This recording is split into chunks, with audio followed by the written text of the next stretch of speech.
ভাই একটু দাঁড়ান ভাই, আপনি কি পাবেন?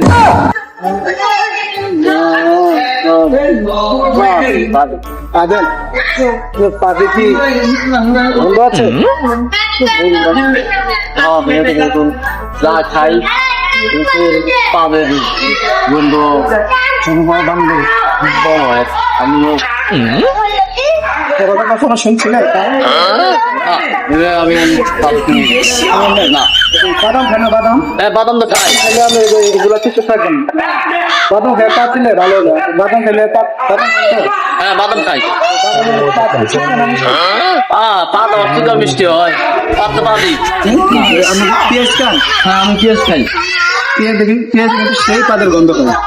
তাই নাকি? হ্যাঁ, তো যাই হোক, তাহলে বাদাম জানি না। এতে জানতে হবে, না জানলে তো হবে না। এই যে আপেল কমলা খান কখন হয়, যেমন আপেল, কমলা, আঙ্গুর, নাশপাতি, বেদানা, হ্যাঁ এগুলো খান। আমি সব রকম ফলই খাই। সব ফলই খান। সব রকম ফলই খাই। এই করে নিজে মূলা আছে না, মূলা কিন্তু সেই পাতা খায়, পাদের গন্ধ কিন্তু সেই না। মুলা খাওয়া তো ক্ষতি করবে, মানে পা দিলে কেউ করবে ঝামেলা। পাতবো খালি পা দিলে ইডি তো দরকার, পাত দেয় আমার দরকার, অন্য কিছু দরকার নেই। মূলা খাই, মূলা খাই। আপনার ভালো দরকার। হ্যাঁ আসেন, মূলা খাই, মূলা খাই, পাত দিলেন সবচেয়ে ভালো। না না মুলা খেলে তো পাপ হয়। বন্ধু হ্যাঁ, পাতার জন্য কি করা যায়? পাতার জন্য পেট ফুলে থাকে খালি খানিক্ষণ।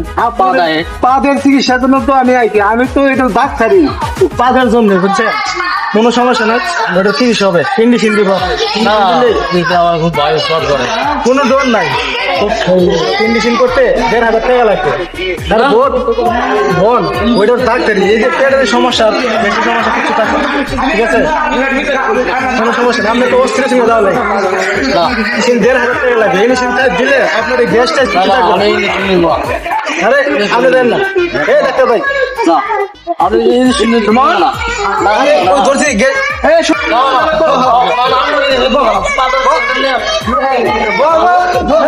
এবারে